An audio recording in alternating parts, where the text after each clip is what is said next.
Hello everyone, welcome to week 9 of Top Chat. My name's Matt, joining me as always is Joe. Alright mate. Alright mate. I called it Top Chat this week, do you notice? I had a real crisis in my head as I was about to say it because I thought, we still haven't decided if we're Top Chat Games or just Top Chat. I don't think it matters. It doesn't matter, but we are Top Chat. We are Top Chat, although we do always put Top Chat Games in the episode titles.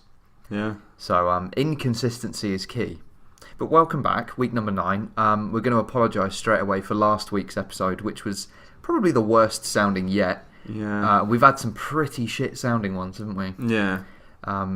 It's been weird because we started off really well because we were doing this format, which is back to just one microphone. One mic, yeah. We've tried many variations of 2 microphones and given up. We've pretty much given up. Yeah, for now, until we come up with a suitable solution.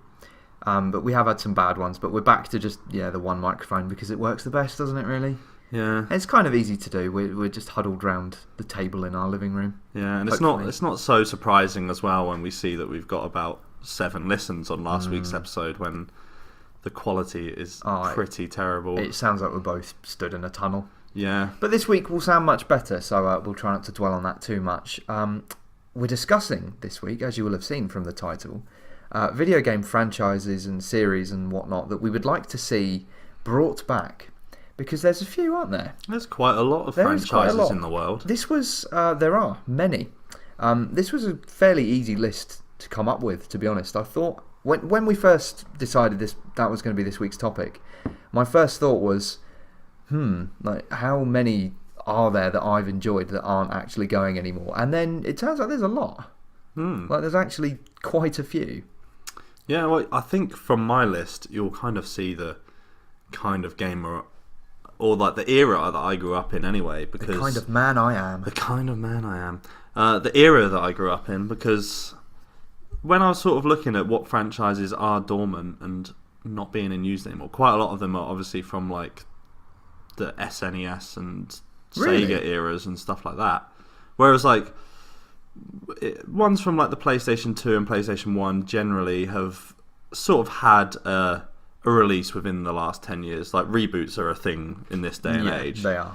But I found a couple that I'd be quite interested in playing. I've actually narrowed mine down to 5, like we said. I've got a few. I've got 5, and then I've got 1 or 2 that I was just kind of going to throw out. But I've just realised that my phone is over there, and that is what has my info on it, because I did a bit of research and like I have dates and things so that when I actually mention them I sound professional by saying, the last time we had a game from this series was 2003 or whatever, and now I'm looking at my my mobile telecommunication device which has all the... You didn't do that? That's fine, one of us is professional, but just say some words while I grab my phone for 5 seconds. So what I wanted to mention this week is that I've realised, which we haven't done... I'm back. ...is mention that... What did I miss? The Top Chat podcast is going to be released every Thursday. Every Thursday. Without fail. I'm not going to commit to that, actually, because we might actually fail on this uploading on a Thursday. However, it's going up on... It goes up on Anchor, so that means iTunes... everything except Spotify, based. Anywhere you can listen to a podcast, you'll find us. I think. Okay. And give us feedback on that. And come to our YouTube, give us a like and subscribe. Yeah, actually, if you do have a preferred podcast provider and we're not on it, let us know because we can look into that. But as far as I'm aware, we're on Podbean, we're on Castbox, we're on that weird kind of pink one that you can get on Android and iOS. I only look on Android. Yeah. I mean on Anchor and the iTunes one. Yeah. I mean iTunes is the big one for us, really.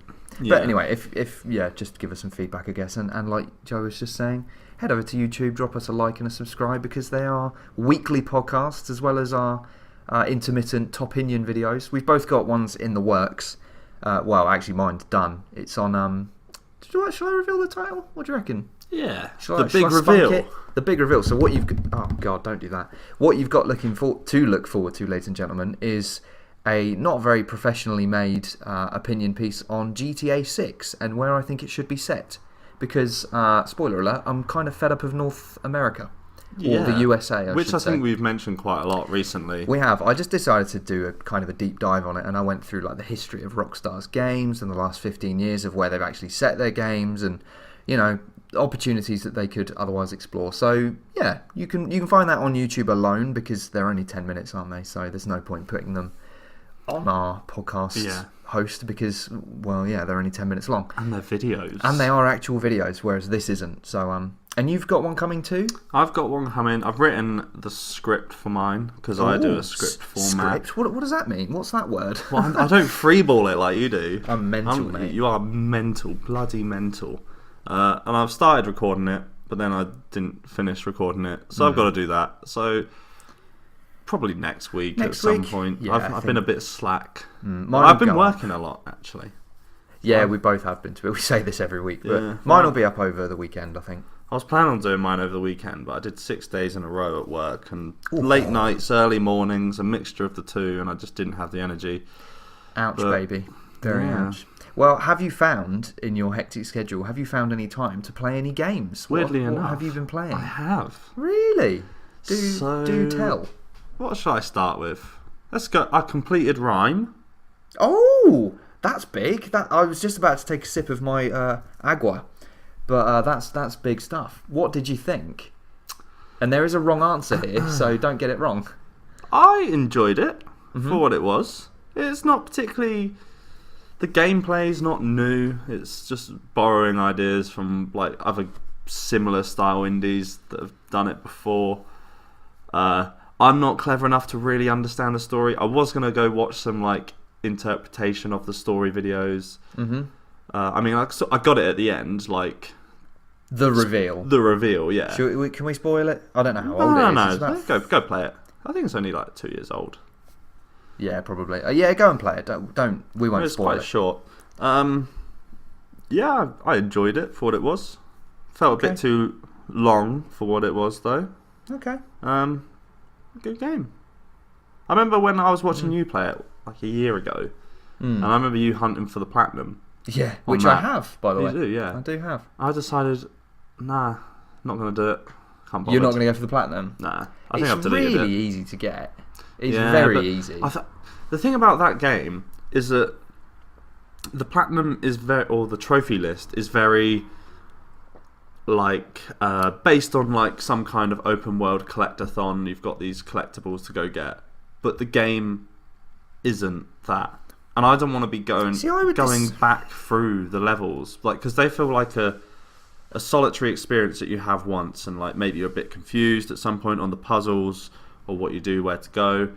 But like, so if you happen to stumble into the collectibles, okay, great. But I don't feel like going back and looking for them. I honestly can't think what collectibles you even mean. There's like, in each one of the islands, there's like 4 pieces of like a plate or something. Oh yeah, of course there is. There's the toys, and then making the melody or something as well. Yeah, you make the melody. Oh, okay, that is true. So I think that is kind of a staple of the the adventure platformer kind of thing, because it's just I don't see it as an adventure platformer particularly to me, because I don't know, when I went into it, in my head this was along the vein of like a Journey or Everybody's Gone to the Rapture, kind of a bit of a walk-in sim, and then it started to get a bit more puzzly. That's the thing, you've probably gone into it with the wrong mindset, because it's not that. It is a game in its... I mean, it was 30 quid when it was new. It's a game in its own right. It's just a smaller than... It's not a AAA. Yeah. Well, at least you enjoyed it. It wouldn't go anywhere near my top 10. But okay, I enjoyed it. I think for the emotional aspect alone, that's why it made it into my top 10. I did feel at some points there was quite a lot of emotion. Although... There is a lot of emotion, you're right. There are many feelings being felt in that thing. But the one overriding thing was there's these creepy enemy kind of things. Don't know what they're called. They represent death or something, I don't know. They're kind of like Harry Potter Dementors kind of thing. They suck you in at some point. But they were so creepy. Every single time I saw one, I got goosebumps. Really? They really creeped me out, because there's got this whispering, like kind of Lord of the Rings, ring wraith kind of thing. I don't know. Yeah. See, that's funny, because they just made me laugh. Not like ha ha ha, but I was just kind of like, the way they moved and stuff, just to me was more comical than scary. It wasn't scary. It was just Chilling. I don't know, chilling, yeah. That's a good word. See, I think that about... Will be a bit relevant, shall we? About Momo. Presumably you've seen, you're aware of what this Momo thing is. It's fucking terrifying. That was old, I swear. I swear like 5 years ago that was going around as well. It was last year, but it's picked up traction over the last few weeks because of... it's on like Peppa Pig and Fortnite videos and stuff. And didn't a girl actually kill herself or something? Like 12, 13? Anyway, let's not talk about... Don't do that. Stay away from anything Momo related, kids. Just literally... And it's terrifying. Just listen to us constantly. All the time. Subscribe. Subscribe. Yes. Next on, what else have you been playing then? Because you had more than one, didn't you? I've had 3 this week, I think. 3? So this is my second. Should have been 4, but... Well, I got in quite late this weekend, so I obviously couldn't turn the TV on and play any games because my girlfriend was asleep. So I whacked out the Nintendo Switch. Ooh, okay. And finally, after about a year of having it, completed Mario Odyssey. Is it not Super Mario Odyssey? No, I think it's just Mario Odyssey. Oh, okay. I've not to say I haven't been playing it.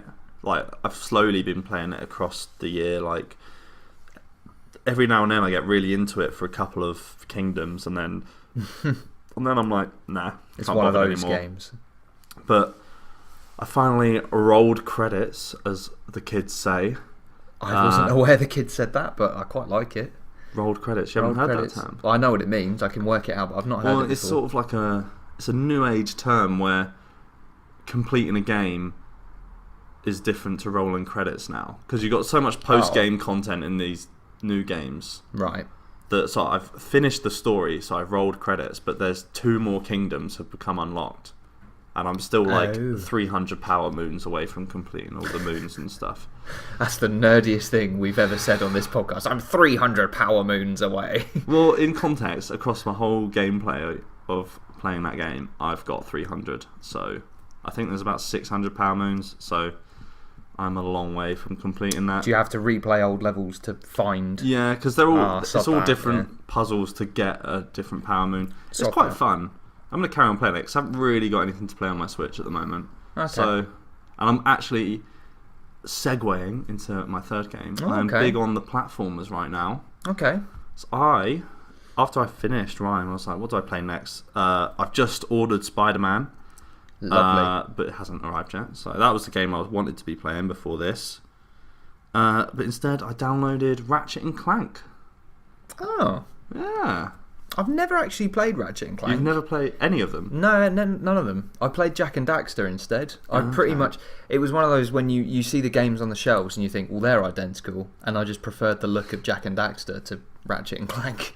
Okay, interesting. So, yeah. I never played Jack and Daxter.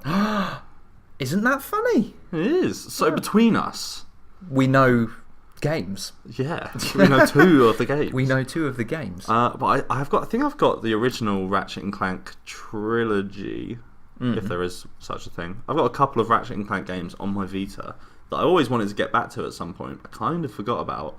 And then this PS4 one came out, and oh my god, let me tell you, it looks how we thought it did. So hang on, are you playing the PS4 or the Vita? PS4 version. Sorry, not Vita, the Switch. You're playing the PS4 Ratchet and Clank game? Yes. Okay. Sorry, I thought you meant Switch. It's not a remaster, it's a complete remake of the first game. Okay. It's interesting because Clank and Ratchet get along, because it was a big thing in the first game when they first meet. They're like, Ratchet, mate, you're an idiot. Fuck you, Clank, you little clanker. That is how it goes. But now they're like, oh, hi Clank, be my friend. But yeah, it's awesome, and it looks amazing. It looks like a Pixar movie, which is what we always imagined how these games looked when we were younger. Yeah, that's true. But it's a lot of fun. A couple of levels in, cool. Just messing around. Pretty easy game. All the gadgets, but it's fun. I just like to have fun, you know. I just like to have fun. Yeah. Oh, that sounds good. This week I've been playing Assassin's Creed Odyssey. Wow. I just finished, actually, while I was waiting for you to wake up. I've just finished like a 4 hour, maybe not 4, 3 and a bit hour sweaty sesh where I'm I've only got 2 story-related trophies left, so I'm nearing the end of the story. But then I've got all these, like, every time I load up the game, it seems like there's a new, your season pass has unlocked a new bit of DLC for you. I was like, it's literally never ending. But last week I said I was getting kind of, like, fatigued by it. Yes. But I'm not. I'd literally just spent too long away from it, and now I need to go back to it. Okay. Which is funny, isn't it? So, yeah, I'm enjoying it. I've also got back into Pokemon Go a little bit. Oh, really? Yeah, I kind of... To the start of this year, I stopped playing it every single day. Whereas now, yeah, I'm just back into it every day. Not really much to say. It's still the same game. I'm just, for whatever reason, I'm back into it. But we're going to be talking about Pokemon soon, aren't we? We are. We're going to be talking about Pokemon pretty much right now. Have you got a Sebi from the Webby, or has he not been in touch this week? He's not been in touch. He probably hasn't listened to the last week's episode. I don't blame him. No. It's pretty shocking. But yeah, it's not great. Go listen to all the other episodes. The other episodes are decent. Last week's content was good. Last week's content was one of our best episodes, but it was just stuck behind that stupid echo. So if you can bear it, and you can listen to some of our... I don't think anyone great can. opinions, but... Yeah. Well, okay, I'll do the Metacritics that I did last week, just in case no one listened to them. I still don't think you did them last week. Well, I think I did. We're debating. I don't think you did read them last week, but it's fine. So, yes. Well, maybe we should come up with a name for this segment. Your Metacritic score giving. Meta-shitic. There we go. Done it. Done. The Anthem Metacritic was 62. Mm-hmm. Pretty average. Pretty average, yeah. Trials Rising, 81. We had a big debate on Trials Rising. Did. Last week we had a big debate on Trials. If that episode was recorded properly and we got some feedback on our argument, but I've forgotten what the argument was. Well, I said that Trials is boring and repetitive. It's fun for like an hour, and then you compared it to Fortnite, which is just... and I don't even like Fortnite. It's just a wrong thing to say. Oh, actually, speaking of Fortnite and Battle Royales, have you played any Apex Legends? Apart from that one game, no. No, neither have I. I don't know, like, because Aaron messaged me the other day. Shout out Aaron. He was on episode 5 or 6? Something like that. He messaged me the other day, like, when are you going to join me on Apex? Excuse me. And it's kind of like, our internet's not good enough to handle it. And also, I'm just not interested. I'm just not like, I don't know what it is about that game. It looks great. Yeah, I liked it for what I played. But yeah, it would tick all of my boxes for a game that I would typically enjoy. But I just can't be asked. I don't know how to explain. I just can't be asked. But that's interesting that neither of us have bothered. I'm interested to see what you go to when you finally get out of Assassin's Creed. Well, this is the thing. We'll talk about this game in a minute, kind of. But I've pretty much now decided, I've said this before, but I want to finish Assassin's Creed Odyssey before Days Gone. Okay. Because I think that'll be my next AAA purchase. Yeah. Well, then I guess for the rest of the year, there's not going to be like another 150-hour game for you to lose yourself in. No. And especially with no Assassin's Creed this year. No Assassin's Creed this year. So check back in week 20 when Matt has played a different game. A different game. It probably will. Well, actually, no, because it launches in about 4 or 5 weeks, so I better get my skates on. Yeah, we'll see how that pans out, shall we? Yeah, is that it? No, so this week the Devil May Cry 5 game, I said that weird, has come out to a quite good reception, which I'm pretty surprised by. I thought they were always of 86. I don't know.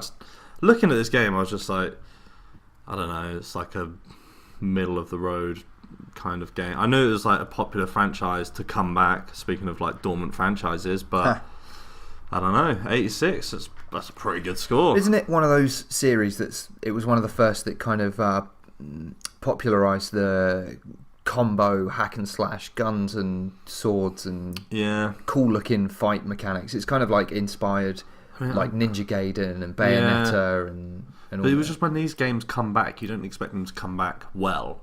I don't know. Has it been that long? I think Devil May Cry 4 was PS3, Xbox 360. So because that was the one with New Look Dante, wasn't it? And he looked all emo and had like blonde hair. Something like that. I thought he looked cool. I don't really follow it that way. I think I played Devil May Cry 2 on the PS2, but it was my older brother's. I've never actually played one, but it just looks like something I would probably be into. So maybe I should. Yeah. Who knows? I'll try it one day. Any other Metacritic scores, or should we? That's it. Let's move on. Let's move on to what's occurring. So let me find what's occurring. Oh well, I mean, we should probably start something that broke, or not broke, but we discussed last week on the episode that no one's listened to. That the day after we were recording, the Pokemon Direct was due to happen, and it did happen. It did. And we now have details on the next Pokemon games, Generation 8. They're called Pokemon Shield and Sword, and it appears that it's set in England-ish. Like a Britain, Western. It looks very European. I've got to be honest, it does look very English. But to me, it kind of looks English or German. Yeah. But then the trainer battles that were shown in the Direct, like when it's your character and then they like face up against the other one while it loads in the battle arena, they're all wearing school uniforms, which as far as I'm aware is like an English thing. I don't think Europeans wear... I think it's a Japanese thing. What, school uniforms? They love a school uniform. They do love a school uniform, yeah. They love animating school uniforms. But yeah, I think to be honest, it's kind of set in England. Which is cool. Yeah, it's not quite GTA. Yeah, I mean, it's interesting because every Pokemon game up until, I believe, Sun and Moon was based on a city of some sort. So the first 3 generations were based on, I can't remember which cities, but 3 Japanese cities. I believe Generation 4, 5 and 6 are all set in North American cities, or like based on, like I know Gen 5 is meant to be like New York, which is obvious for anyone who's played Black and White, but and then Sun and Moon is just Hawaii. Now it seems to be just kind of Englandish, European-y, Germany sort of like elements of France, I would say. It just looks European. Yeah. It looks very European. The map looks quite big. Yeah, well, Sun and Moon's quite big, to be honest. It's 4 or 5 different islands. I'm still going off Kanto, so... well, Kanto's tiny. The only reason Kanto felt big is because you couldn't run around it. But actually, does Kanto feel big or small in Let's Go? I don't know. Okay. I can't really compare it to any of the other ones. How's that fence you It feels quite small because, I mean, I'm used to more open worlds, and also you can't go many places. Like you're on the path, and then like that's the path you could stay on. Yeah, the Kanto games are very linear. What else? So we've seen the starters. The 3 starters are Grookey, which is it's kind of like actually I might just get pictures up while I'm doing this because I've kind of forgotten. But that's the grass type, and it looks a bit like what am I trying to say? It's kind of like a cross between a pig and a lizard, I feel like. Then a Pizzard, yeah. And then we've also seen the Firestarter is... Firestarter. R.I.P. That's what I was going to... This is what I was going to mention at the very start of the podcast. I meant to do that. We're not a music podcast. However, games are expressive. They're creative. They push boundaries. And they're constantly innovative and exciting. And so was Keith Flint. Mm-hmm. And we're both fans of The Prodigy. So just a little, rest in peace, Keith. And that was a good little accidental shout out. Yeah, I genuinely did mean to mention that at the very start, and I just completely forgot. But rest in peace, Keith Flint. We both managed to see him live, didn't we? At different times. Legend. Yeah. Legend of the game. What anyway. What a inspiring band as well. To bring Quality together band. The amount, like going to a Prodigy concert, you've got like goths and emos, you've got punks, you've got like the ravers. It's just and then you've got incredible people who mix are of like people in their 40s who they were our age when the Prodigy blew up. Like Fat of the Land came out and stuff. So yeah, great band. If you've got no idea what we're talking about, basically the Prodigy are a British dance rock. Well, maybe not rock. They're just a unique, good band. Well, they look like punks who do like dance rave music, pretty much. Yeah. And unfortunately, one of their founding members, the singer, dancer, whatever he was, Keith Flint, is believed to have taken his own life earlier this week, which is very sad indeed. But anyway, Pokemon. So the fire type starter. Well, there's a picture of it. I can't remember what it's called, but it's just a rabbit, really. It's literally just a rabbit. You see what I mean about a pig with a lizard? With Grookey? It looks more like a bird to me. A bird? It's got like a beak. Have you watched the direct? I watched it live. Although... Oh, I forgot. So I was at work. The thing about the leaf starter... Grass. Grass, that's the one. Yeah. Is that I saw him and I was like, oh, that's one of the other starters. Like, to me, that just looks exactly the same to one of the other starters. It looks kind of like Turtwig to me. Maybe. All three of them to me look like sort of redone versions of ones that we've had before. So yeah, the fire type starter is called Score Bunny, and just to me it reminds me of Fennekin, which is the Gen 6 fire type starter, which is more like a fox than a rabbit, but it's kind of got similar ears and whatever. And then the water type is called Sobble and is essentially a tadpole, and to me it kind of looks like Mudkip from Generation 3. So everyone seems to be in love with this Sobble guy. Soddle, I don't know. Of all three of them had like intros in the video, like they all came out of certain things. So like the rabbit was really fast and just leaving like burned footprints.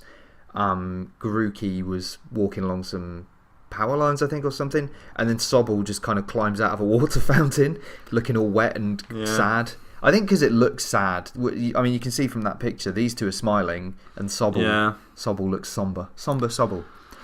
I've got to be honest, I don't like any of them. No, I really don't like any of them. I mean, I haven't just... I liked... No, to sorry, me, go on, Pokemon, like... Okay, whatever, I'm the Gen 1 kind of... whatever fanboy you want to call it. But growing up with those 150, that to me is Pokemon. Like, because I never bothered moving on when Gen 2 came out. 151. Whatever. Yeah. Well, wasn't it 150 came No, out? it's 151. Yeah, but then one of them came out later, or a few of them came out. Okay, whatever. 151. Whatever. I was rounding down. And then, I don't know, every new design, I'm just like, oh, that's not Pokemon anymore. That's not Pokemon to me. Yeah, you're just one of those but classic... but I don't play the game, so also I don't really care. I do like the look of the fire guy. Nah, see, it's funnily enough that he's my least favourite of the three is Score Bunny. And also, I mean, you won't understand this because you don't play the later games, but basically, the fire types have got a habit of their final form is firefighting.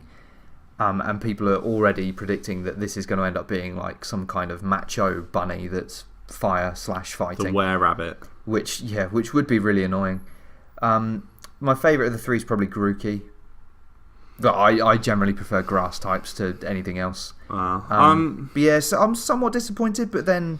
Do you know what the biggest thing for me as well, though, is? Looking at these graphically, I think Sobble looks appalling. Why is it so... Look at his eyes. They're like 2D. There's nothing going on with Sobble that like looks like... I mean, they all making use of the Switch. I feel like... And also looking at the... there's that random battle in the trailer. Yeah. And like... you see the Pikachu. And he's got like the black outline. And he looks so much more... cel-shaded? Yeah. He's so much more 2D than anything in Pokemon Let's Go. I think it doesn't look as good as Let's Go, if I'm honest. I think graphically it looks nice, but I mean, it was always going to. But yeah, I don't know. I liked 2 of the 3 in Sun and Moon. I don't like Poplio, and I hate what Poplio becomes. I think Poplio is the best of its line because Brionne is an absolute shambles, and then Primarina just looks shit to me. But yeah, I don't know. The starters, I think 1 looks okay. 1 just looks annoying, and 1, Sobble, I would say, is kind of lifeless. I think the setting looks great. The battle mechanics look identical. Well, it appears that random encounters have come back as well, judging from the trailer. Come back? Well, from Let's Go. because Let's Go, there wasn't random encounters, was it? You could see the Pokemon in the Oh, grass. I see. Yeah, I think that was mainly because Let's Go was a companion to Go, where you can see exactly. No, that's good. I wouldn't want. I've also heard the whole Sword and Shield thing. We're going to be getting not limited edition, but special armored Pokemon from armored this. Pokemon. Yeah, that's what I've been seeing making the rounds. I don't know if any Gen 1 Pokemon will be in here, but we've got Pikachu. But I did see a picture they always, of they always recycle. because there's something to do with the Meltan as well. Oh, Meltan and Melmetal. Yeah, That's something my to do with Professor like Oak impression. armoured. Okay, something. maybe we'll see. I'm excited for it now. I'm more excited having seen the Direct than I was before seeing it, which I suppose makes sense. But it's just the setting for me. The setting looks great, and there was not quite the open world Pokemon that everyone was looking for. And thank fuck for that, because no one. Do you know was what I looking just for want? I'm fed up of the isometric like 2.5D view. Let me twist the camera around at least. At least go that far. Can you not? I know you can't on the 3DS because there's only one. They didn't show it. There seem to be some closer camera angles, like when you come out the house, but I don't know if that's just been a bit cinematic. I think the reason that they always have it as that kind of 45-degree over-the-shoulder view is because they want you to feel like you are having the adventure. If you can pan the camera around and stare your character in the face, it's almost like a fourth wall break. No. No, that's not wrong. I think that's just wrong. I think that's what. It's not wrong. It's a guess, but I think that's why. No, they're just cowards. They're just okay, and that's correct.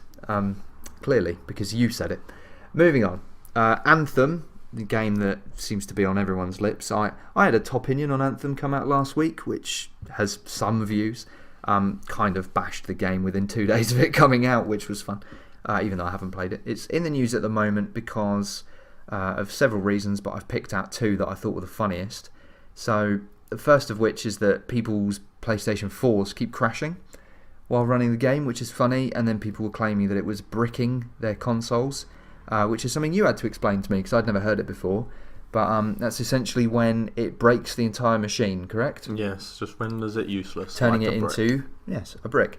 However, a spokesperson from BioWare has said that that's completely false and they've not had a single instance of it happening. So, I don't know. But if it's making consoles freeze and, just break, not fully break, but, just stop working for a moment, I think that's quite funny. It's a bit unacceptable. It's unacceptable.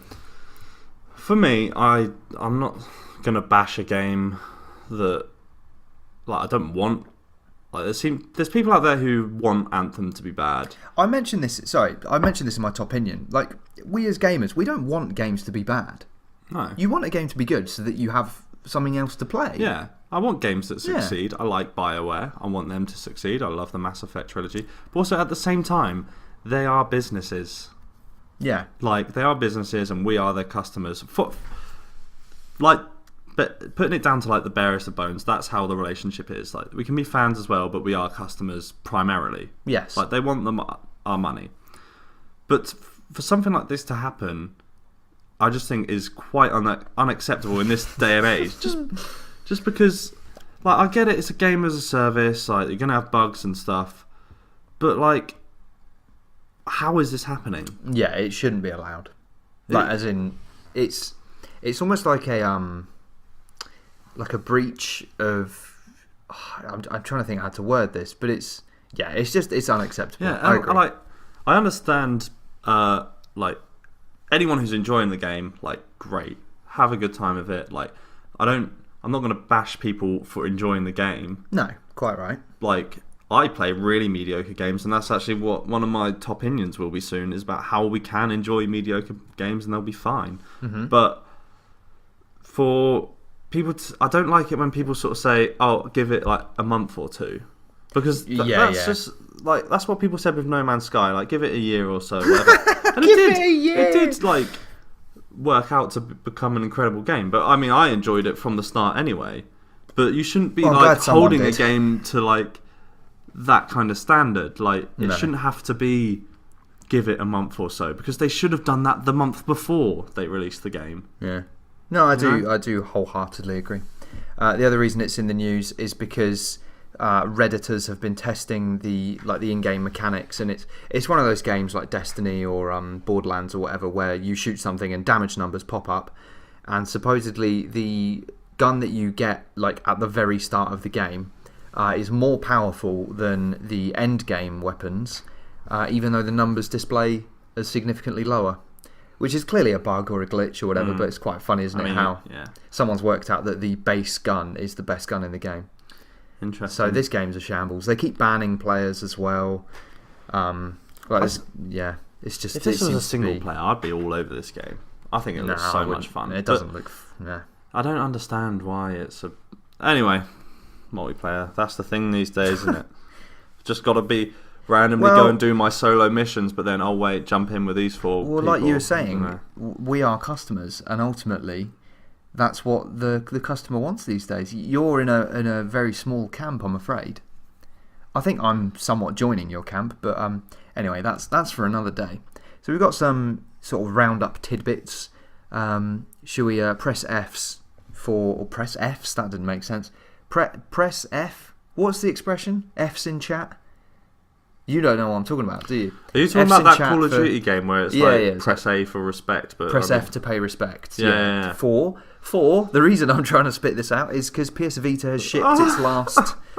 It's okay, mate. Now I'm going to be stuck forever with my bloody limited edition Call of Duty Black Ops Declassified Vita with a horrible vinyl plastic sticker on the back that says Call of Duty Black Ops. I did not know that was. I thought you just had a normal Vita. But I bought it off eBay. Oh, ages ago. I knew it had a Black Ops thing, but it was cheaper. Well, Sony have shipped their last batch. Yeah, supposedly. So in Japan. So this is the end. It's the end of Vita. There's still games coming out for it. I mean, not physical games, because they botched that up as well, and that's not coming out. But it's a sad end to what has been a slow death. Pretty much 6 months after it came out in like 2011, 2012. Been dying. It's been slowly dying since then. Yeah. But it paved the way. The PS Vita walked so that the Nintendo Switch could run. Just get yourself a drink, ladies and gentlemen. We might be here a while. It was ahead of its time. Some ways behind its time. Just thinking of how things could be different if we had R2 and L2. The promise of on-the-go gaming, console experiences, remote play. I am amazed that given that... that's going to be nice and loud. One of the biggest drawbacks of PSP was only having 2 shoulder buttons. So why that? Because even PlayStation 1 had R1, R2. It's 'cause why the hell did Vita not have 2 sets of shoulder? PlayStation were in that time of being a bit weird Sony. And they were like, a touch back screen, that will be great. That'll replace the most R2 annoying feature on any console, apart from the bloody stylus on Nintendo DS, which doesn't work for left-handed people. Because you just constantly touch it accidentally. Wait, the stylus doesn't... I think you told me this before, but I've forgotten. Why doesn't the stylus work for left-handed people? Well, so I'm left-handed, so the stylus essentially replaces, like... the A, B, X, Y buttons. Of course it does, yeah. But I have to use my left hand to touch things, and then I can't use directional at the same time. Yeah, okay, yeah. You have told me that before, I just forgot. Vita's dead. RIP. I think you and Jules from What Culture are the only people that actually care about Vita anyway. Real gamers have a Vita. In other news, couple of rumours. So, supposedly Cyberpunk 2077? Yes. Is that the correct year? Is going to get shown off at E3, which is interesting. This one isn't even a rumour. Oh, it's not a rumour, it's confirmed. Confirmed. Alright, well, sod all else is going to be at E3, isn't it? I mean, haven't Microsoft pulled out as well? No, it's Microsoft. It's just Sony. Well, we'll have some... And when probably is E3? EA. It's not that far off, is it? It's June. It's around download. Because one of the nerdiest things I've ever done was while we were at download... Because Download Festival in the UK, big metal festival, we went like 5 years in a row or something. It's around the same time as E3, and obviously E3 being in America, like the press conferences for us are, well, by last year we were out till like 6 in the morning at a pub watching the conference. So I think this was the night I got really, really drunk and like passed out, but then I woke up. That's every night at Download, isn't it? Because I was cold, so I woke up. Because I think you didn't close my tent door for me. And then... oh, my fault. Yeah. And then I got up, put on my 4G and watched the PlayStation conference. I think it was 2015, 2016. Mm-hmm. And I watched the press conference. That was quite a good one, actually. I can't quite remember what it was, but yeah, actually, I think it might have been the PS4 reveal one. Nah, PS4 came out in 2015, didn't it? No, it was 2013. Earlier than that. 13. Yeah. 2014. So how would it have been the PS4 reveal? 2014. How would it have been the PS4 reveal? I don't know. It was the PS4 Pro reveal, maybe. I can't remember, but it was. Hmm. Never mind. I'll talk to you about this afterwards. The news is that Cyberpunk's going to get shown off, and it's a game that we are both interested in. How did I get on that tangent? E3. Just talking about E3. You said the nerdiest thing you've ever done is watch E3 at Download. Oh. It's quite simple. Okay. I lost myself there. Speaking of conventions, though, PAX. One sec. Oh. Cyberpunk looks awesome. Even though I'm not interested in Cyberpunk as a genre, it looks sick. I did just say that. I did say we're both interested in the game. Okay. It's going to be on the Xbox. Oh no, I remember why, because Sony pulled out. Hey, it's going to be on the Xbox stage, I reckon. Must be. It's not an Xbox exclusive though, is it? No. So, because PS3 isn't, or PlayStation's not going to be there. So, actually, I was going to move on to something else, but speaking of rumours, and I think it might also be revealed at E3, there's supposedly a discless Xbox One on the way, or a disc tray-less Xbox One. Joe called it. Yeah, you did, but you called it as being next gen's Xbox future. Yeah, but this is a what? A sign of things to come. That's the phrase I was looking for. They're going to try this out. If this goes well, it's going to be cheaper than a normal Xbox One S, I presume. Yeah. Then we could see a variation on the Xbox One. Maybe that will get shown off at E3 too. Apparently, that's another rumour as well, but we don't want to... We did rumours last week. But another rumour rumour is another gaming convention, which is PAX. I believe they have PAX East and West, don't they, in America? Is it LA and Washington? Yeah. Probably. Supposedly we're going to see Borderlands 3. 3 or 4? 3. 3. How many? They've got Borderlands 1, 2, and then like the pre-sequel or something like that. Oh, yeah. And then the Handsome Collection with all of them. Yeah, Borderlands 3. It's been a while since there's been a Borderlands I think canon game, isn't there? Borderlands 2 on PlayStation Vita. That was a release and a half. So yes, it's been a while. So maybe we'll see new Borderlands. It's all but confirmed, like for a while now, that the next Borderlands is in development. It's just taken a while for Gearbox to actually release it. I'm not interested in Borderlands, but I know people are. So I've got to be honest, I'm not. That game, I played it Borderlands 1 ages ago for a little bit. Made me feel sick. I didn't like that art style. That's cell shaded as well, isn't it? Second mention for cell shading. And then for like a 3D game like that as well, which is so like Twitch based and stuff. Yeah, it's very fast paced as well. I did like the idea of like the guns and stuff like that. You could just have millions of variations. I thought that was quite cool. Isn't it just like the one gun and you mod it endlessly? And there's, because of the way maths works, there's endless, endless combinations. There's a base to it, but... Yeah, I gotta be honest, it doesn't particularly interest me either, but it will be a very popular reveal when it happens. If it happens, but yeah, it's going to happen, isn't it? Something that has been revealed more of... That sentence doesn't make sense, but you get the picture. Days Gone is being previewed at the moment. I said we were going to talk about this. I am interested in Days Gone. As I said, it's probably going to be my next AAA game. And this morning, I watched a PlayStation Access video. Very good video. Go and watch it if you are interested in Days Gone. 25 things that they learned. Nathan Dighton? It is Nathan Dighton. I love that man. 25 things he learnt in his first few hours with Days Gone. Obviously, I don't remember the whole thing. But there's some very interesting looking stuff. Yeah, it seems to be like very much the same mould of a lot of these open world games. It looks to me like a combination or like a love child of Horizon Zero Dawn and The Last of Us. Which isn't a bad thing, really, is it? With Mad Max as well. Because I watched one video very briefly, and I think at the start your motorbike gets stolen, so you have to go make another one. Yeah, and from when I played Mad Max a little bit, that's the same premise. You start making your car. It's quite cool. Because that was a lot of people were saying, like, oh, we're playing as a guy in a biker gang. Why has he got a crap bike? It was because it got stolen, and now he's building a new one from the ground up or whatever.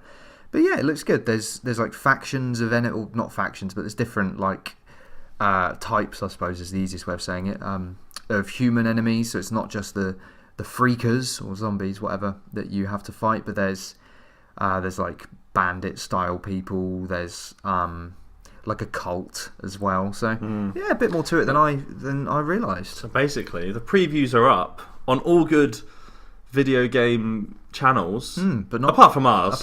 Yeah. But because Days Gone 2, I'm sure will be at the reveal event. We'll be at the press event for that one. Keep your eyes peeled.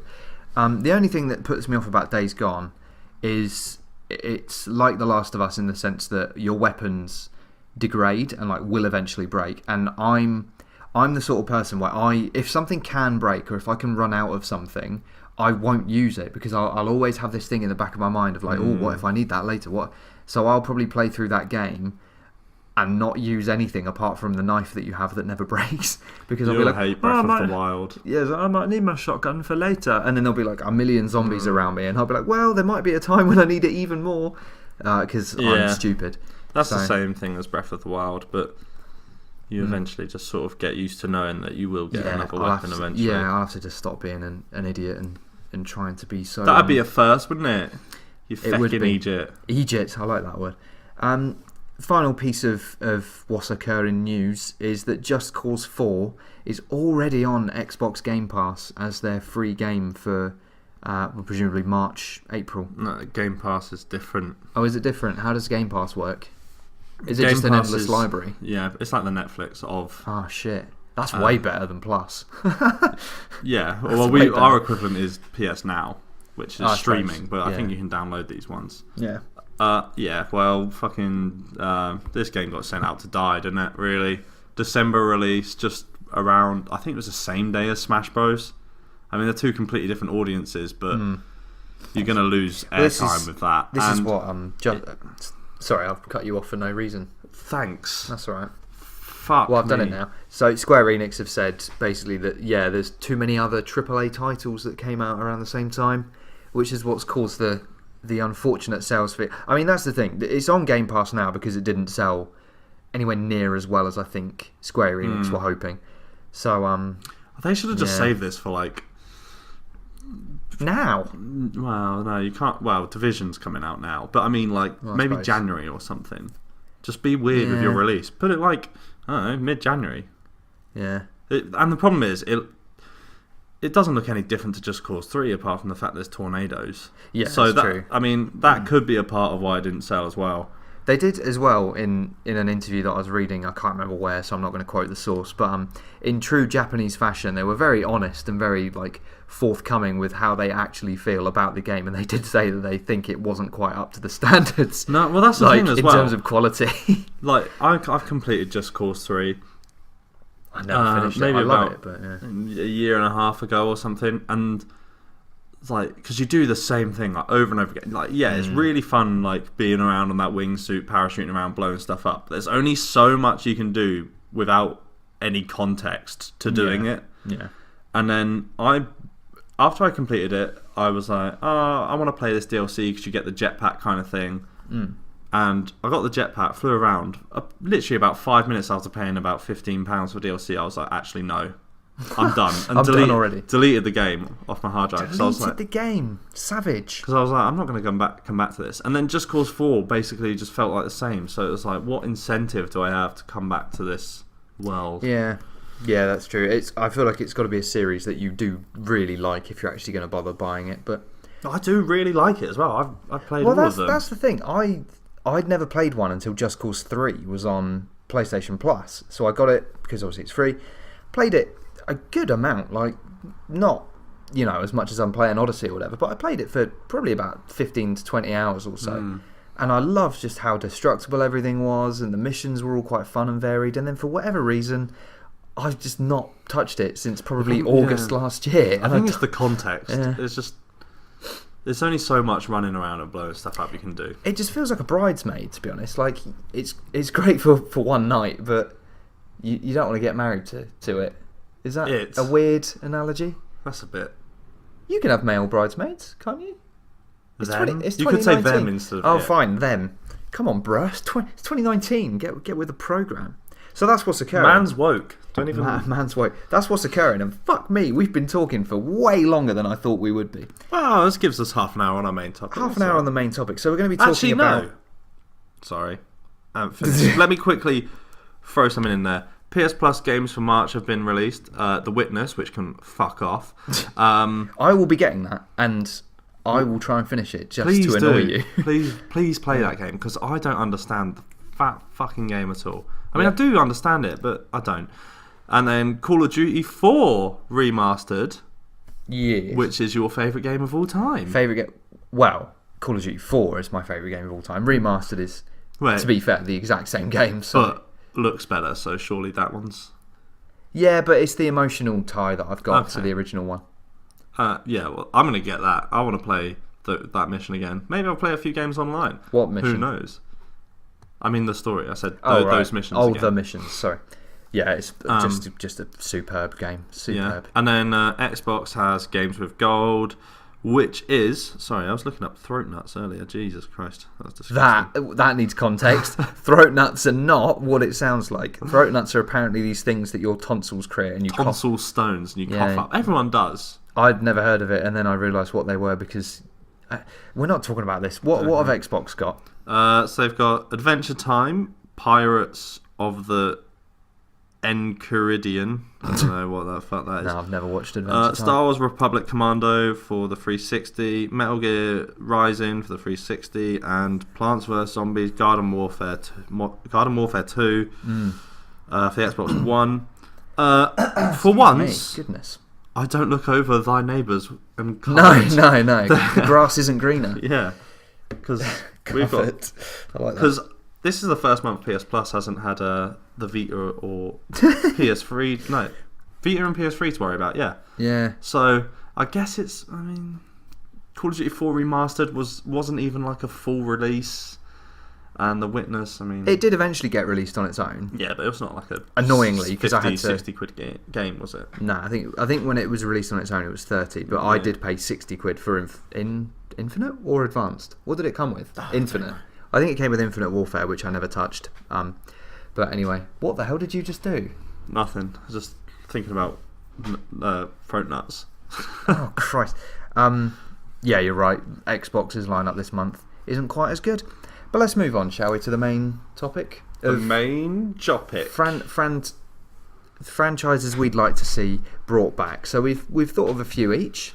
Yes. Well, I guess we'll just take it in turn, shall we? Yeah, when we do list you type go things. first, I've kind of forgotten about mine. I just need to have a look. Well, as kind of like an honourable mention, which hopefully you haven't got in your list because it's too freaking obvious because we both talk about this game all the time. No. Portal. Yeah, obviously. Yeah, it's not in my list, but it wasn't on my list as well. But it was or isn't? It was not on my list because I feel like it's too obvious. Yeah, it is too obvious.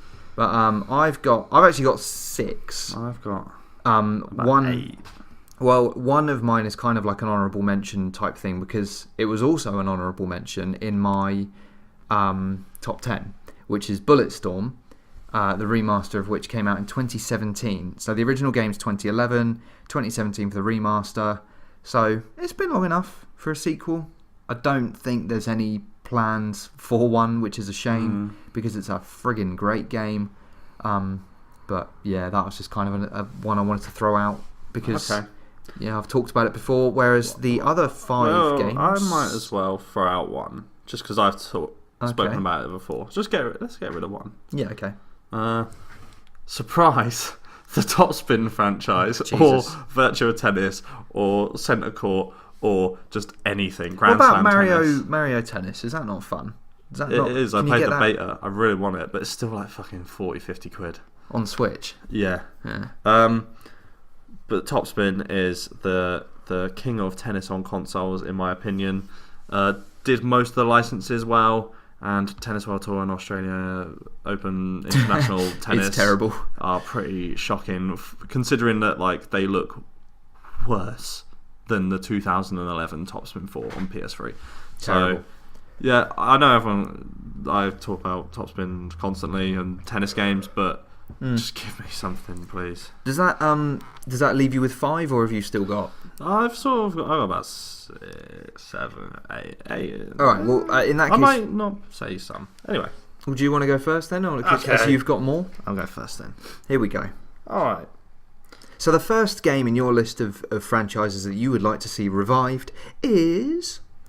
The Time Splitters series. That was so close to getting on my list. Was It genuinely was. It was so close, but then I thought, don't really The thing care about- anymore. Yeah, the thing about Time Splitters for me is I wasn't a big gamer when I was a kid, so I've got these memories of playing a couple of games on the PS2, like with my older brother when he'd let me, kind of thing.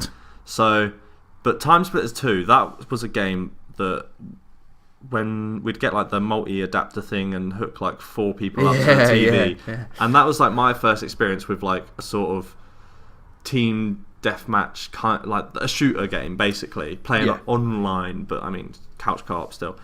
And yeah, that game was like the first kind of hero shooter, like. Yeah, it was And actually. yeah. For me, like, if it came back, I know there's like rumors and stuff, but that would definitely sort of hit that Overwatch kind of crowd Yeah, I think with so. those kind of characters. I always remember being the monkey, Yeah, which I think everyone kind of the wanted to be monkey the was monkey. pretty overpowered from what I remember. Yeah, Or just fun. but I think it would do very well in this current climate. I Give agree. it like a. I don't think I ever really. I played a little bit of the story, but I don't think I knew enough what was going on. Well, I think the reason, another reason I didn't include it in my list is because I think THQ Nordic have picked up the rights Of because they've course picked they up have. everything. And supposedly they said like last year that there's, August of 2018, THQ Nordic have acquired the rights, and there's maybe going to be a new game. Yeah. So but what was the last who game? knows? Time Splitters. No, so Time Splitters 4 is the one that never happened. So the last Okay. game was Future Perfect, which was in, goodness me, when was that? Let's have a look. 2002? No, 2005. 2005, yeah. So yeah, 14 years ago. And I think that that's quite a popular one to get us started with. I know everyone wants the Time Splitters franchise. Yeah. Well, anyone who played it seems to want it back. Yeah, I would And- like it back. Yeah. Pretty. Good start. Is that all you've got to say? Yeah. Okay, so my first one is actually a Rockstar game, but I bet you've never heard of it. Or if you have, then Is it Manhunt? good for you. It's not Manhunt, no. Is it Max Payne? It's not Max Payne. Is it the table tennis game? It's not the table tennis game, no. You can keep going if you want. This is somewhat impressive. We're going back to 2002. We're going back to the PlayStation 2. Well, I'm going back to 2001, but there was a sequel to this game released. The most recent game in this franchise was 2002. I don't know. Smuggler's Run. Oh no, I have heard of it. I've Yeah. never played it. So, Smuggler's Run is, for those who don't know, a driving game where you are a smuggler, funnily enough, in like a desert environment for the most part. There's also like a snowy area. And you do races, you do like pick up, drop off, A to B sprint kind of things. You have to avoid police, and it's kind of I don't know what's on my throat today. Do excuse me. Looking back on it, the mission variety was limited, but again, we're talking 18 years ago on the PlayStation 2, so you kind of have to forgive it a little bit. But it had split screen, co-op, and also like versus stuff as well. But my favourite thing about it was you could just free roam the map and not get chased by the police. Because if you played missions, it was kind of free roam missions. It was like, oh, you make your own way there. You've got an objective, but you do it how you want it, kind of thing. But you could literally just free roam. I think it was called Joyride was the name of the mode. And you could drive around the maps without any threat of police or like opposing smuggling gangs or whatever. And it was just fun. And there was like this mode where it was like, I'll deliver the parcel to the drop-off location, and you'd have to literally cross the entire map, and there'd be teams of, like, maybe 6 teams of 2 cars each, and the way you get the packages, you smash into each other and then it's yours. It's kind of like a crazy game of tag. But it was just a lot of fun. Me and my sister had a great time playing it. There was a sequel that came out, as I said, in 2002 called Hostile Territory, which we also had, but we didn't like it anywhere near as much because it was fucking hard. It was really, really hard. Well hard, mate. It was well hard, and we just kind of gave up and went back to the first one. Okay. Because obviously there was only a year between them, so graphically it wasn't a huge shift. But yeah, it was a really fun series. And GTA Online, I think a year or two ago, had a DLC drop that was called Smuggler's Run. So they haven't forgotten about it? They've not forgotten about it, but I don't think they're going to make a new one anytime soon. I mean, I don't even know if they'll make another GTA anytime soon. Yes, they will. They're making so much money off GTA 5 still. Well, GTA Online, we should say, because it's meant to be treated as its own component. But yeah, I would like to see Smuggler's Run brought back because it's just a fun... And there's nothing like it. Especially now. There's nothing... I think the closest thing you could get to that is maybe something like Burnout, but Burnout doesn't have the criminal element. And there's no like Dune buggy racing games or whatever. Like the car variety was really quite good, like dune buggies and pickup trucks. And I guess you could sort of look at what's that Ubisoft game called? Don't know. The one that's the whole of America. The Crew? The Crew 2, yeah. I guess you could kind of look at that. I know they've got loads of variety, because you've got cities and then you've got like dunes, or maybe Forza Horizon 3. I think was set in Australia. I mean, it's not going to have the police element, but no. It was set in the outback, I think. Well, anyway, that was a really good game, Smuggler's Run. Smuggler's Run 2, not so much, but yeah, I'd like to see it brought back.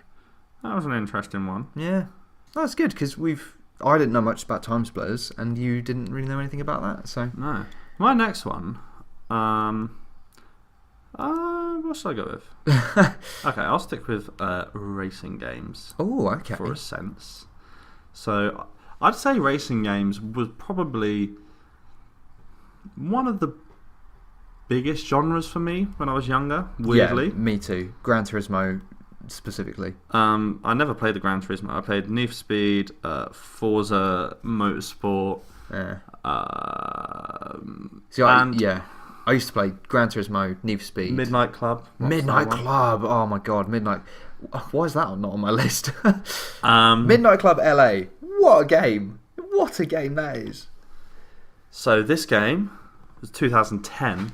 After, I'd sort of say I was going out of my racing, sort of enjoying it. I played everything, like, they're all the same at this point. And then I picked up Blur in 2010. Blur was 2010? Blur was 2010. Freaking hell. I remember when Blur was like the next big, or meant to be the next big thing. Yeah. So much fun. Like, it's Mario Kart, but real life. And that is hilarious. Especially when you play like with a group of friends as well. Like, I don't think I've ever had as much fun doing like a split screen outside of like Mario Kart and stuff like that than I have with Blur. Like, I mean, the single player, whatever, like, it was boring to an extent because it's single player Mario Kart as well. It's like, you're just sort of wiping out the PC players. But as soon as you like in that multiplayer sphere and you're like wrecking your mate who's just about to win, there's like nothing funnier than those moments. And yeah, funny for you, and then for the person you've just wrecked, nothing more rage inducing. Exactly. Like controller launching. And they never carried on with it. I never played it, Blur. I never played it on my own. I played the single player mode, and I was like, the racing itself, like the mechanics, it's like, it's okay. Like the car list is okay. Like, it's not got every car under there, but they're real cars and stuff like that. But it felt a bit soulless like that. But when it came to the multiplayer, and that's what I miss, and I reckon this would be such a good like free to play, like just multiplayer only kind of thing. Just drop that, and then you can sort of like Rocket League in a way. Yeah. And like pay for cars or something, things like that. Like, so you want it to be a free-to-play game, but with the option of... Or you're not fussed? No, like a free-to-play game. Like kind of like a Fortnite, whatever. You have like a battle pass. Because like something that's just online like that, not particularly interesting. Yeah. For someone who's going to pay £60 on it or whatever. But yeah, something free to play. You like the new Ferrari comes out and you're like, oh, I'll pay 50p or a quid for that or something. Yeah. Along those lines, that can make quite a lot of money. That's how Rocket League has stayed relevant, getting like the Batmobile and things like that. Well, yeah, but also Rocket League was only free for... Like, Rocket League Yeah, I isn't know, free but to like play. the way they've kept on making money. Yeah, true. Fair enough. Did you want to say anything more on Blur before I change? Because, weirdly enough, I have... Almost everything you've just said applies to what I've decided is going to be my next entry. Because it was one of my favourite co-op games. Once again, it's a driving game. Once again, I played it with my sister. And I think I've mentioned it on the podcast before. But it's called Cell Damage. And it was originally a game that was released on, I think, Xbox and GameCube. And then a year later they ported it to PS2 and it was called Cell Damage Overdrive. And it is one of the most insane, unique, weird, good but bad games I think I've ever played. And the fact that it's like so dear to my heart is kind of testament to that. So you look very confused. Have you ever heard of this before? No. Maybe I've not mentioned it. Let's bring up a screenshot or something, shall we, while I'm talking about it. But it's basically the premise of the game is there's loads of cartoon characters who are in a TV show, and the TV show is them driving around, smashing each other up in their cars, like racing. And because they're in a TV show and they are meant to be cartoon characters, they don't actually die. Like, they always come back to life. So they smash each other up for the entertainment of the viewers, and then it's basically like Last Man Standing. And Battle Royale. Yeah, Battle Royale with... Oh, look, Xbox One HD. Cell Damage HD. When did that happen? So yeah, it was a race, but it was a race in the sense of you get points for certain things. I think it was like going really fast or like doing jumps and stuff, and then also just destroying your opponents. And it was just so much fun, and it was a one-off game. They've never made a sequel. I mean, this HD remaster that I've never heard of has apparently come out. But, I mean, look at that. Look at the graphics. It's just so much fun. Like, it's such a cool, cartoony style. It was just great. I really enjoyed it. Okay. It's been a long time since I've played it, so it's hard to be that like, is the thing about most. Yeah, that is the thing about most of these games on my list, is it's been so long since I played them. Yeah. And I guess that is the point as well. These are dormant franchises. Yeah. But, I mean, just looking at these screenshots at the moment, like, I remember the weapons so clearly. And, you know, actually, you mentioned Rocket League. You know, there's this game mode in Rocket League now where you have power-ups, and one of them is like a boxing glove that you shoot out the front of your car and it sends your opponent flying. They robbed that from Cell Damage. Just, like, straight up... what's the word? Shameless. There you go. There it is. Shamelessly stole it from Cell Damage. But for I feel like that's quite reason, a staple cartoon kind of thing. Maybe, but it was yeah. I mean, kind of like what you said a minute ago. It's Mario Kart, but just to the nth degree. You know, it's not like, oh, here's a green shell. It's like, oh, here's a freaking minigun that I've got mounted to the front of my car, and I'm going to blow you up.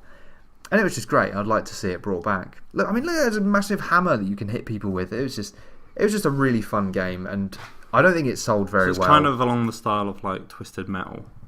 Yeah, I think it was the kid-friendly Twisted Metal. Okay. But I don't think it sold very well, and I also don't think it was reviewed all that well, because it's kind of like, once you've played it a few times, you've played it.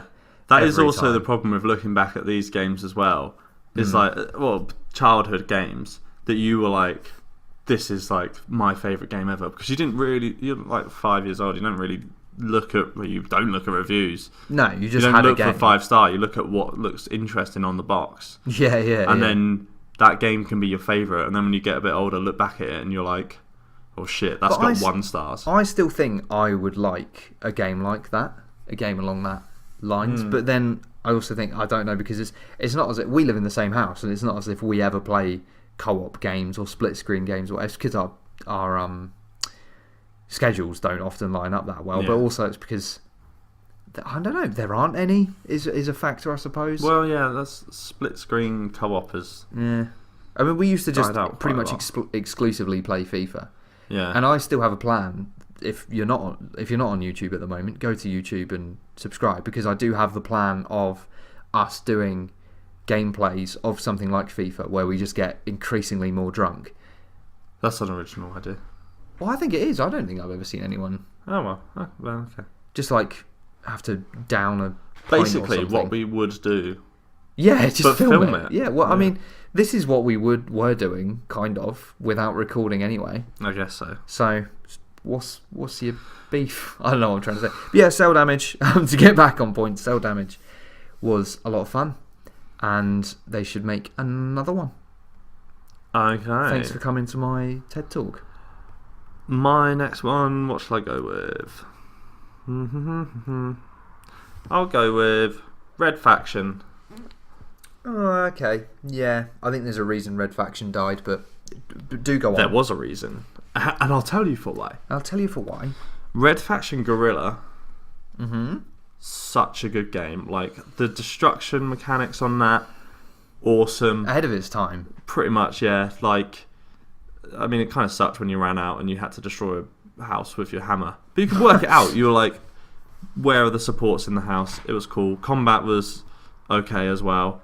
And the setting was awesome. Just being on Mars, like, Yeah, that was... looked really sick. Like, driving around on Mars in this open world. I think I just rinsed that whole game in a weekend when I was staying at my grandparents' house and I had nothing to do. Apart from Red Faction Guerrilla. Apart from Red Faction Guerrilla. And what was that? That must have been 2006, you reckon? Should I look this up while you're chatting? 2008, I reckon. And then I sort of forgot about the game because I think it was my mate's, and I gave it back to him. 2009. 2009. I gave it back to him, and then I sort of forgot about it. Yeah, I'm getting to it. Oh. This is Joe's story time. Sorry. I'm getting to it in a very roundabout way, but I'll get there eventually. You will. So I forgot about the game, and then sold my Xbox, or gave it to my little brother, and I had the PS3. And then I saw in like CEX Red Faction Armageddon, and I was like, wait, there's a new one? Oh my god. Oh my god. And this was probably 2010, 2011, something like that. I started playing it, and I'm going through these like underground corridors, I'm shooting things, and I'm like, cool, I can't wait to get up to the surface and like go back to doing what I do in Guerrilla, which never happens. Oh. It's just like a third-person shooter at that point, and that is why it died. But yeah. Red Faction Guerrilla, and I think there was just one called Red Faction before that. I think that would totally work in this kind of day and age with along the lines of like the Horizon and the Far Cry's of this world, a bit more of a bigger open world, and like what it could do with the destruction mechanics now would be so good. Yeah, it would be. I mean, I'm just looking, and THQ Nordic, Well, yeah, funnily enough, have picked up the rights. I think that was a THQ game anyway. It was, yeah. So then when whoever it is, Nordic Games or whatever, bought THQ, they automatically got the rights to that. But yeah, they did release Red Faction Guerrilla Remastered. That's funny because it's set on Mars. Yeah, That's funny. I kind of want to go pick up if it comes in a sale for like 15 quid or something, because I haven't really looked at any gameplay on it, but I guess they're testing the waters, seeing what kind of reception they get from the remastered. I'm not actually sure how popular this game is. Yeah. Sorry, I farted, but I don't think you'll have been able to hear it. And I'm not sure what kind of reception this game got. I've never really looked into it that much because, again, it's just one of those games that I know I had fun with. Probably well. I reckon it was like a 7, something like that. Quite a middling game. Yeah, probably. But yeah, Red Faction Guerrilla. Well, the whole time you were talking about Red Faction, for some reason you were reminding me of a game that isn't on my list, but a game that I enjoyed back in the day. And I couldn't remember the name of it, and then it came to me, and it's called Freedom Fighters. Did you ever play that? No. That was a PS2 game from, well, I think 2003. I'm not really sure. Maybe actually. Maybe 2003. But it was, yeah, I can't remember much about it, but it was like a shooting game where I think you were you were trying to overthrow like Russia or something. But yeah, it was a good game. I don't remember too much about it, which is probably why it's not in my list. But maybe I played it. I'm going to look up a little bit of gameplay while you talk about your next one. Well, I talk about my next game. My next game, what shall I do? I've got 3 left. Let's do one. So it's only been 6 years since the most recent game in this franchise, and unlike a couple of the others I've mentioned, this isn't necessarily a dead franchise either. There's very much a chance that this game series will be revived soon, because it's a Tom Clancy series. Would you like to? Because this, I'll give it some guesses. I'll give it some guesses. He says. Okay, I'm not going to guess straight away. Okay. The one that I think it is. Okay. I'll just guess some ones that it might be. What? Hawks. Is that the planes one? Yeah. No. Endgame. No, I don't like RTSs. So it's Splinter Cell. It is Splinter Cell. Okay. What did you think it was going to be? Splinter Cell. Oh, okay, yeah. I just wanted to give a few guesses. So, ooh. Sorry, that was your foot. Ooh. That was weird. Splinter Cell is, for the uninitiated, a stealth action game where you play as Sam Fisher, who is a, I don't know, CIA or something agent. And it was, the most recent game was 2013, so it's not really been that long, which is why it makes me think that there will be a new one. But before Blacklist, which is the 2013 one, they were somewhat regular releases. It was once every like 2 or 3 years, or sometimes even shorter than that. So it's been a while, which is why I feel like I can have it on the list. Yeah, fair enough. But they were just really good games, and it's not like Cell Damage, where I look back on it with rose-tinted glasses. Like, they were good games. They pioneered a lot of stealth elements. Obviously, they're not Metal Gear Solid. It's not the founding game of the genre, but yeah, they were just good. I kind of don't really know what to say about them other than that it was. I mean, generally speaking, Tom Clancy games are good anyway. They are good. Like Rainbow I've Six never are got always into good. any of them. Oh, I like Rainbow Six, and I used to play. Yeah. The Rainbow Six games, not Siege, like the ones before that. Vegas. Yeah, that's the ones. Rainbow Six Vegas. But I had those, but I could never get into the mechanics. And I tried Hawks, which was alright. Oh, I don't like flying games. I've never really got into Ghost Recon, because when that was coming out, that was around the time I was playing like Modern Warfare, Call of Duty 4. Yeah, same. And I was like, oh, cool, it's like some Modern Warfare elements. And then like you get into it and it's like more tactical, and like you can't be a Call of Duty player playing that game. Yeah.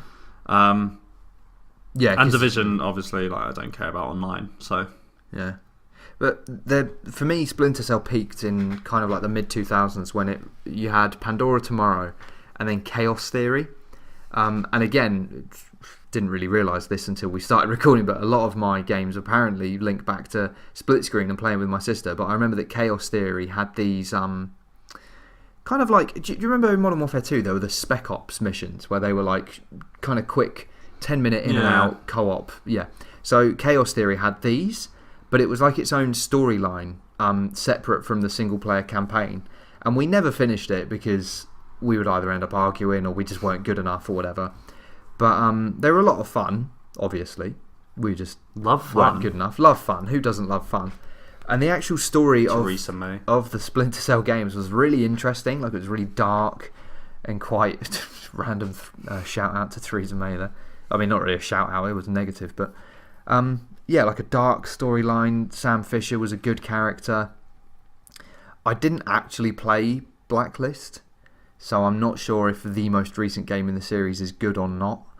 But I know they changed the voice actor, which seemed somewhat unnecessary. That's interesting. I don't know, maybe the original guy didn't want to do it anymore.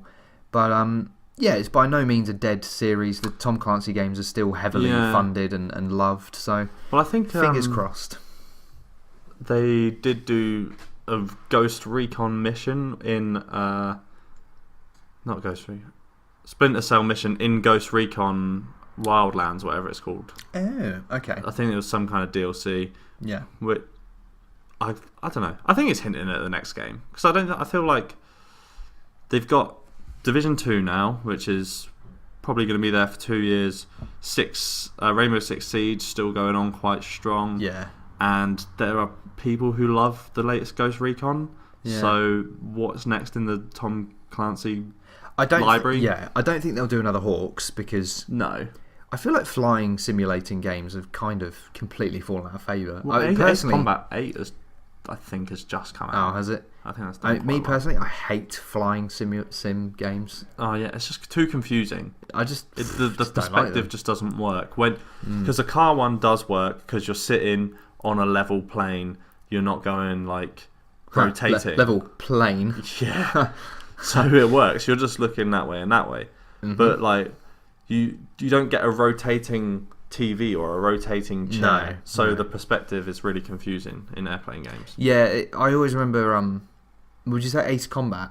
Ace Combat. I think a friend of mine from like 10, 15 years ago, or whatever, had Ace Combat, whatever it would have been, and like an actual joystick. Yeah, I remember those. Yeah, and it just made me feel crashing. sick. Yeah. So yeah, not a big fan of flight sims. Even if Hawks is more combat based, have Tom Clancy got any other franchises that I've kind of forgotten? I don't know, but I'd completely forgotten about Hawks and, to be honest, Endgame. So you're already doing better than me. They must do. They've got to have something coming out. I mean, the guy wrote a lot of books. He did. He must be just making a mint at this point. I think he's dead, isn't he? Is he? Didn't he die, Tom Clancy? I don't know. Maybe he died. Should we look this up? I'm kind of curious to know. I thought he died. Oh no, so it's just Rainbow Six, Ghost Recon. Yeah, he died in 2013. Oh. Because it was kind of like the Colin McRae thing, where it was like, do we keep his name on the boxes or not? And I think Ubisoft got it right. Actually, no, because they develop Dirt as well, don't they? Or they publish Dirt, don't they? I have no idea. Alright, well, basically, yeah, they've left Tom Clancy's names on the games. But they took Colin McRae's off, which I thought was... Well, maybe that could be licensing. Well, I was going to say, maybe his family said, nah, like, take it off, whatever. In which case, of course, completely understandable. But if not, why take it off? Because Dirt 2, Colin McRae Dirt 2, which I think was the last game with his name on it, is an absolute belter of a game. And I'm not saying that indicates the quality, but, just as like a shout out to his legacy.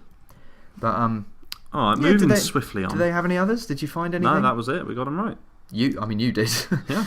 It's just insane. Just this one and that one, and then all I remember about Hawks was it's spelled with an X, wasn't it? How many have you got left? 2, I think. 2. Yeah, 2. Okay. So my next game is actually the last one I'm going to talk about properly. Is that your foot again? Yeah. Stop. The last. I thought it was like a bit of a chair. You just molested me under the table. I thought it was like a pole on a chair, so you don't really stroke up against it with your foot. You don't have any socks on either, because you're just feral. I don't. I've just crawled out of bed. Yeah, literally. It's 4 o'clock in the afternoon. So yeah, the last game. My next one is last one I'm going to talk about. Really, the other ones I'm just going to mention slightly. Okay. Is a combination of 2 games, which have had fairly recent releases, but I feel like in the current climate, they are due a comeback. Okay. And those 2 games are Resistance and Killzone. And why I'm looking at it this way is that looking at Sony's portfolio of genres that they have, they've seemed to got everything covered apart from the multiplayer aspect. They don't seem to have like Killzone. That used to be their Halo shooter, and Resistance had quite popular online as well. But what have we got now? We've got like Uncharted and Last of Us Online, which are fairly popular.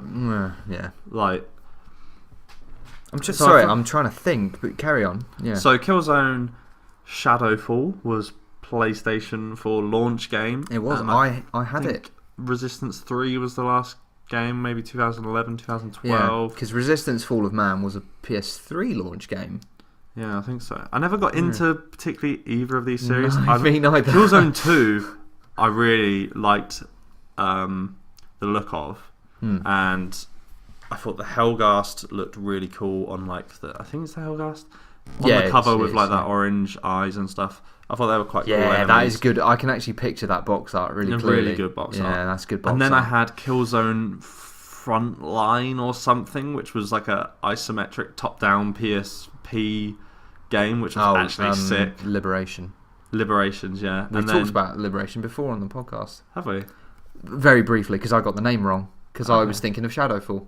Okay. And then Killzone... You got the memory of a fucking sieve. Can I just say that? I thought I had a bad memory. Jesus Christ. Killzone Mercenaries was also on PS Vita, which was graphically amazing. I didn't get too far into it because I don't really like first-person shooters on such a small screen. But yeah, graphically that looked insanely good. And I have actually, since I've completed Horizon Zero Dawn, I have wanted to go back and play Shadowfall because I do have it. I got it with my PlayStation, but I never bothered playing it. Oh, see, I did play it. Just want to go back and have a look. I played it for about 3 or 4 hours and just kind of got... But I'd be interested... It didn't grab me. Part of this as well is I'd be interested to see what they'd do, Guerrilla this is, with the Killzone franchise. Now, obviously, I think they've got 2 studios and they're probably all just working on... Death Stranding. No, but... They are helping with Death Stranding though, aren't they? No, they gave them the engine or something. Yeah, they're probably... Horizon One Dawn, otherwise known as our sequel name. Continuing pun. But yeah, I just think I'd be interested for PlayStation to get back into the shooter space, particularly with Halo and Gears coming out, and like Sony are pioneering the single player stories. They're not so much dormant, but slightly forgotten about, particularly the fact that Killzone is probably not coming back anytime soon with the success of Horizon Zero Dawn. And I don't think Resistance is either. I think that's even less likely to come back. Closed down who made Resistance. Yeah, I don't even know who made Resistance, to be honest. But you've made me think of Homefront, and I know Homefront's not exactly dormant because it's only been a couple of years since they tried to reboot Homefront. 2 years, and it was but that's such a that's not the right word. It's such a good concept that it seems like, how the fuck did they get it so wrong? Now, I don't know if you've ever played Homefront, but it's really not very good. No. But the idea behind it is quality. So it's like, how did they cock it up so badly? Anyway, we are chatting a lot. Insomniac, actually. Was it? Yeah, which is surprising. How funny is that? So that was sort of a similar time, wasn't it? It was Naughty Dog had gone from was it Jak and Daxter? Yeah, Naughty Dog did Jak and Daxter. And then Insomniac came from Ratchet and Clank. So two games you've a callback to an hour ago. And then they went a bit they've been a bit adult. Yeah.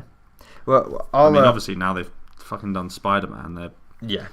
I'll move on. So a game Sorry, one sec. I've just realised that the 2 games I'm going to be playing when Spider-Man comes are both Insomniac. Didn't really even think about that. How funny. Yes. My second to last game is one I don't know much about, so I'll be really quick. But it's Turok or Turok. I'm not really sure how you say it.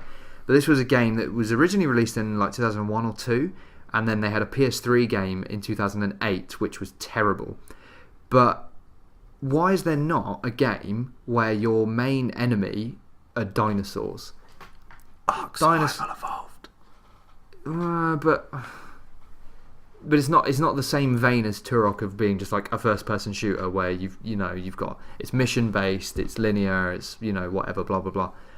Like Jurassic World is proves, box office figures alone prove that dinosaurs are still cool. Like kids still like dinosaurs. Mate, robot dinosaurs is the shit now. Robot dinosaurs are less cool, to be perfectly honest. Nah, because you got robots which are cool, you got dinosaurs which are cool, and they just fuck, and then there's robot dinosaurs which make the coolest. But it's just Drake and Josh. Yeah. No, they just make themselves less cool.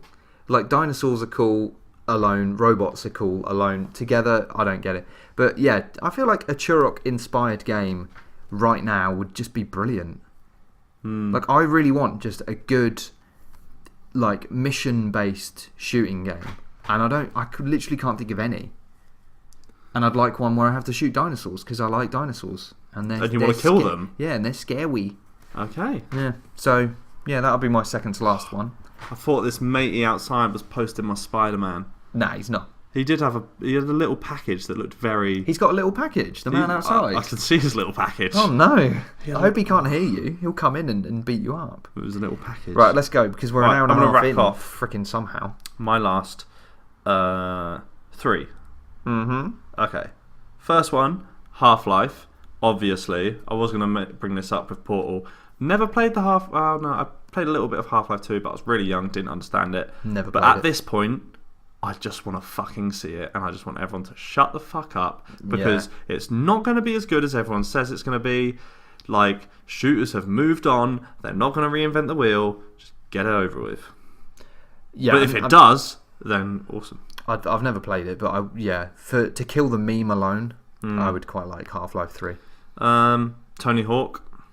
Oh yeah, massively needs reviving. Yeah, like, I mean, we've had a game recently, but that's not done anything for anyone, and the servers have shut off apparently, which has killed the entire game because it was all like online based or something, and it looks appalling. Do you remember? I think what killed Tony Hawk was when they tried to make Ride, which was it Ride, the one with the peripheral? Yeah, because they did Ride, and then the next one used the same peripheral, but the peripheral sucked. Yeah. Yeah, just go back to the days. That was when everyone just wanted plastic controllers. They were like, "Oh, Guitar Hero's doing well." Yeah, just go back to the days of like Tony Hawk's Underground and Project 8 and American Wasteland, and just go back to those days, please. And the last one is The Getaway.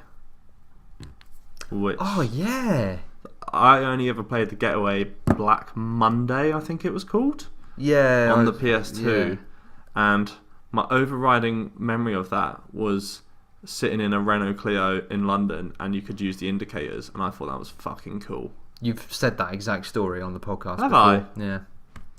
I don't know why, but yeah, it's basically like GTA, but you're on the opposite side. You are the police. You're the undercover. It's a very similar series to True Crime, which is another one that I would like brought back. Yeah, I had True Crime Streets of LA on the PSP. Yeah, all I remember about that game really on PSP. I had it on PS2. Seb had it, I think. The end of the game, because the character's name was something Chan, wasn't it? I can't remember. And there was like a song when you finished one of the storyline, because there were a couple of different endings, weren't there? Or like you could get the game to end early if you like arrested someone or you killed someone or whatever. And yeah, one of the characters sang a song where it was like, "Who is the man who's half Chinese and half boy band? Chan." And that's what I remember from that. And I'm going to look it up to make sure that is actually true in a minute.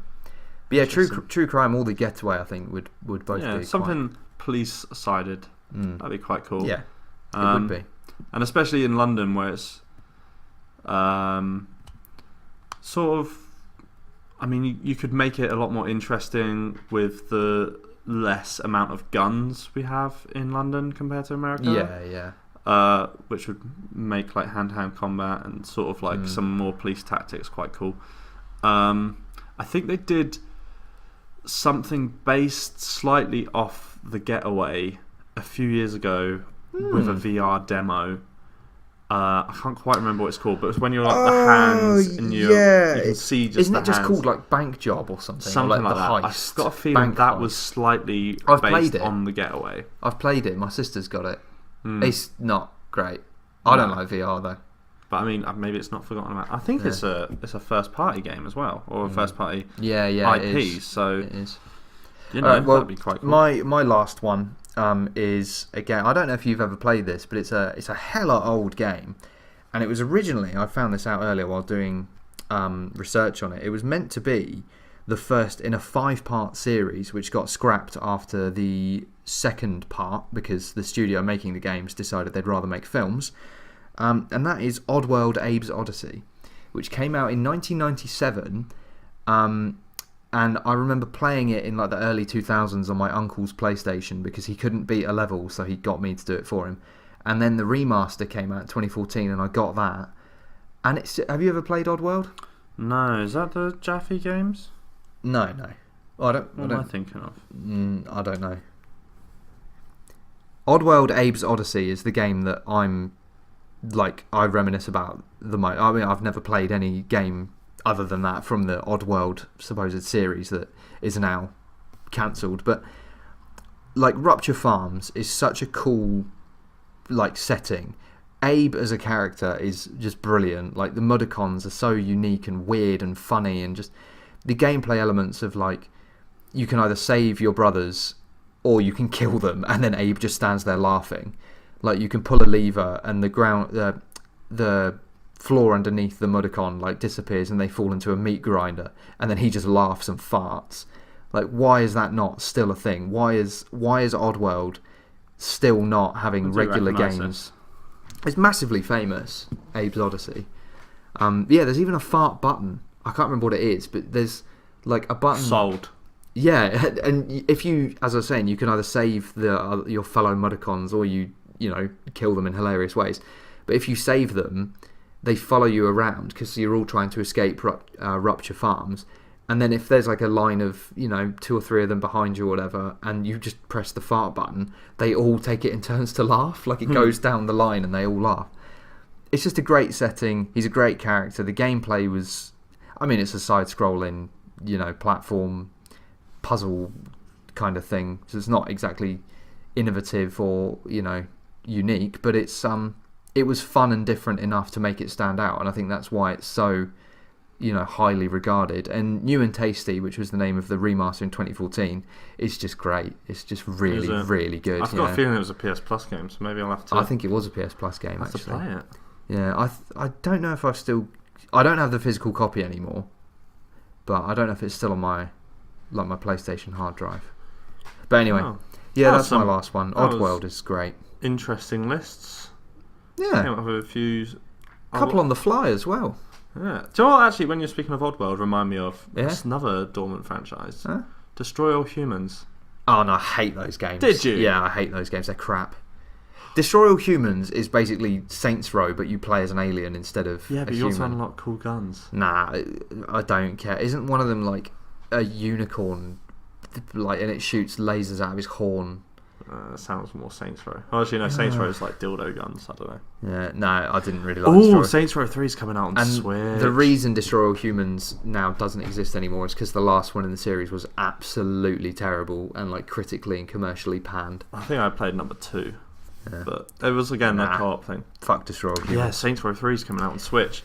So, for some reason, I'm choosing to completely ignore that. We were going to do a memory card and a whatever else, but, I mean, they're not time sensitive. We may as well save them, hey?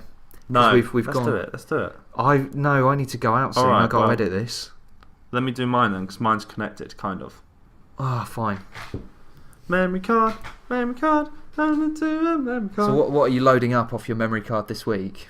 So, this week, I randomly remembered a game, and I think I spoke about this last week. I remembered an icon in the game, and I was like, where the fuck does that game come from?